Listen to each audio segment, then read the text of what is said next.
Surf League's Big Wave Tour. The Nazare Challenge semi-final time continues here. Welcome to Portugal. Jamie Mitchell, former event champion back in 2016, takes on the talent of Lenny. He's been performing solidly in the lineup.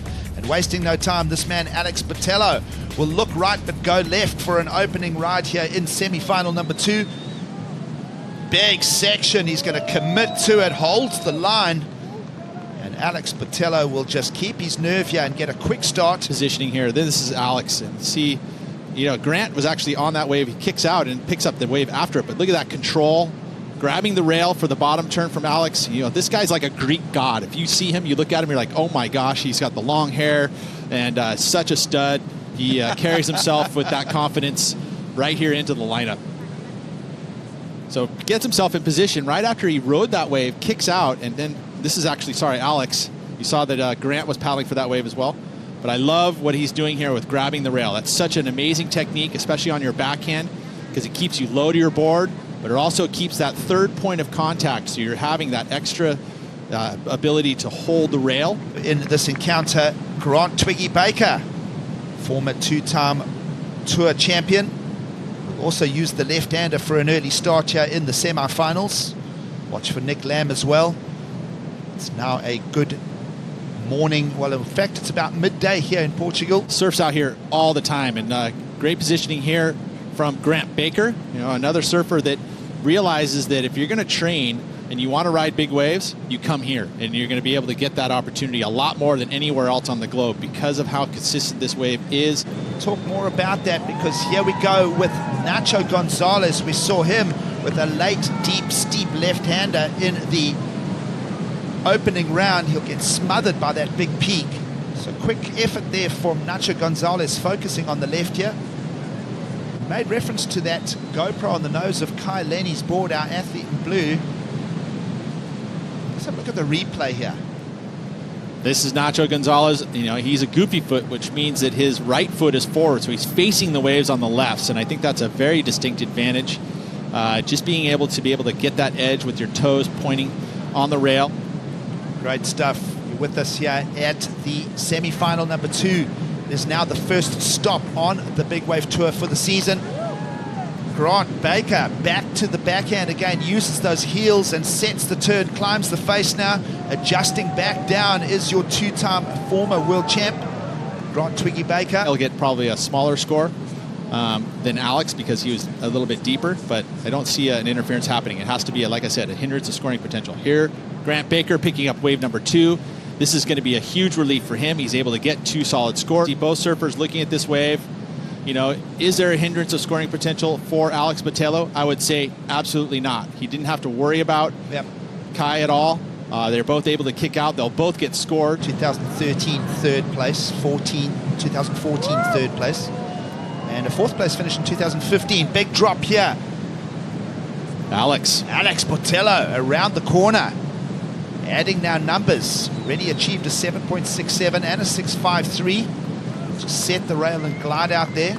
Predominantly left-handers now, Pete. Saw a lot of rights and then a few lefts at the beginning of the day, but we're seeing a lot of left-handers being ridden now as we are around the midday mark here in Portugal. I think what's happened is they've moved to the south slightly. You know, you say it's peak number 2, but with the tide dropping out, but look at the positioning there. And such a strong paddler off the takeoff. I mean, everyone had to give way. I mean, you haven't seen Nick Lamb. He was right there with the yellow jersey, wasn't able to get in position, but Alex just putting himself in the apex of that sizable set wave. And this is going to add points to me in my eyes. He already has 2 great numbers. He's your heat leader and just not backing down. That is pedal to the metal for Alex. I know I've been competing against him, and you know, he's not one to shy away from getting in the mix paddle-wise to get himself in position. You know, and you've got to be able to compete too. You can't be passive. And Alex is definitely not. He's the opposite of passive. Deep true lines there from Alex Botelho. We'll wait for the judge's opinion on this. Might feel that it may better one of his counting rods. Has a 7.67, which is multiplied by 2, but sitting on a 6.53, so we'll see where that goes. The good part about the tide discussion, Pete, and I know you and I call a number of events here in Portugal, always go on and yarn on about the tides, but it's not a big tide shift by European standards. Oh. That is a big drop by European standards. That's Lenny. The drop here from Lenny. knowing how important it is to go on the most critical section. Look at there's 4 or 5 competitors paddling for that one. Kai was able to get the road in, but he's still too deep. And also on the corner there was Nacho Gonzalez. As I say that, Grant Baker looks like he is on position, and over the ledge goes Twiggy Baker. Big deep drop. He did this repeatedly yesterday afternoon as the swell arrived, and he has drawn himself a beautiful line through the bowl here. The beach erupts. That is a clean performance from the Twig as he exits with 15 on the clock. The Twig. Right in the Twig, you know, because he's slight of build, but he is definitely as brave as they come. He would definitely want to go to battle with Grant Twiggy Baker. As you see again, positioning is everything for him. Great control. Man, you know, he put himself on the map by winning the Mavericks event in crazy conditions. And you see again, you know, the great technique of positioning first, and then he's just 3 quick paddles. 1, 2, 3, and that's what you see. Most of the good, really well-positioned surfers don't need much to paddle into it. They just put themselves in position by getting to the spot, and then a quick burst of speed. Of course, Billy Kemper, the reigning world champ, now out of the draw here as well as we follow the action. Kai Lenny, runner-up in the Big Wave Tour for 2017-18 season, draws a beautiful carved line, and the beach makes noise and applauds Kai Lenny, everyone's favorite, and he will just get theatrical for us. That was amazing. A little bit of Cirque du Soleil there as Kai Lenny exits. That was a 1.5. And when you're able to maneuver 10-foot surfboard, you're going to get scored for it. I mean, this isn't going to be a big wave, but it's a sizable set wave. But look at this. That's his equipment. Is able to give him the ability to carve his way. So this is going to be a number that probably will improve on the 5.17. We'll see what the judges think. For me, it feels like it's an improvement. And then this, the 1.5. What I loved was the acceleration out of the bottom turn for Kai Lenny here. And you saw he just sneaked on the inside of Grant Twig Baker there, Pete. And he's got an amazing amount of concave in his boards. I mean, he is got the hugest concave. It's almost probably a 1/2 inch of concave, which means that you're going to get that water squirting through the bottom. He's got deep channels. He rides a quad with very small fins, and the wide points push very far forward, so he is about a board that's going to give him the ability to paddle, as you see that kick out there. And most everyone has V in their bottoms, right? Yeah, I mean, that's the kind of the older school designs, a different technique. Live action here, 4th place surfer Nacho Gonzalez with a big backdoor tube. We're all he made it! He made it! Oh my! Wow! With 9 minutes to go in the semi-finals, Nacho Gonzalez will have everyone in Portugal standing on their feet here. Well, now... Well, not them. Oh, man. That was... I mean, when you disappear in any barrel, if it's even a small wave, and you disappear and you don't think that you're going to make it, and then all of a sudden you come out, that's going to be a big number. But this is a gigantic... This is probably one of the best... Right? That feeling right there is why we surf big waves. Well, look at this. Look at that's the forehand. He is so deep. I'll give it a 10. Oh, man. And he made it out of there perfectly clean. That was like walking through a big cathedral. All of that due to his positioning from the takeoff, setting it up behind the peak. Look at this. He's just carving down the face and just brave as can be, pulls himself into it. Look at 2 full sections. There's the 3rd section, comes out, no worries. Wow. That is amazing. Are we going 10? It's going to be the quickest 10 already. Yeah. I mean, he's already got it. He's already going to get himself a perfect 10. I mean, because he's got 3 of them.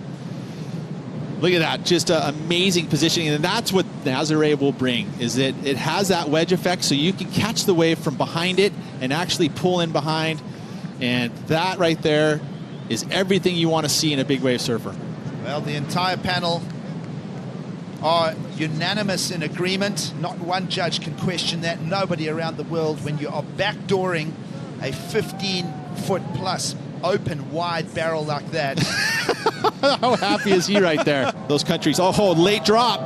Alex Botelho and Jamie Mitchell will go flying down the face here, but it's deep and steep for Botelho. Look at this wall ahead here as he just keeps gearing it, sets the toe side rail.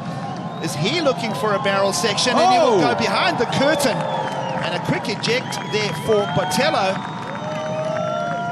And the heat is truly on now with 6 minutes to go. Wow. That was really, really amazing from Botelho. Again, you saw Jamie Mitchell fall out of the sky. And you see right now, I'm kind of a little concerned for Alex, because where he has put himself after riding that wave for so long is it's right in the corner of all the rocks. The surfer's sitting in. Look at this late drop there from Alex. And then Jamie, oh man, that was nasty. He's lucky the board was away from him. But look at this, and this is where you start putting an element of a huge amount of risk because you're heading towards the rocks and towards the cliff, so it's very dangerous. Also, somebody else on this wave, that was Kai Lenny. So Kai Lenny's going to help himself out too because this is a solid set wave. So Kai trying to get himself over Grant Baker, needs a 6.88 if Grant Baker doesn't improve. Yes, Grant Twig Baker will go back to the inside troubles right now for Botelho, but this is a good-looking line for Grant Baker, who's trying to fend off efforts from Kai Lenny. And the Twig will commit to the inside bowl here in Nazare as well.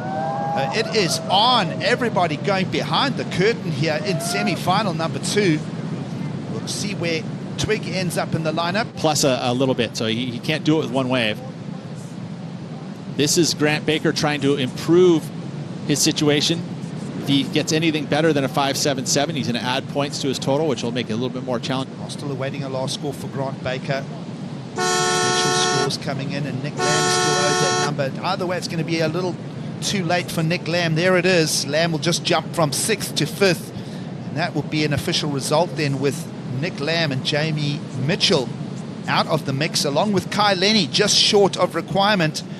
No matter what the score now for Grant Baker, it will be Baker on his way to the finals as well. So Botelho, Gonzalez and Baker are going to join that final story here in Nazare.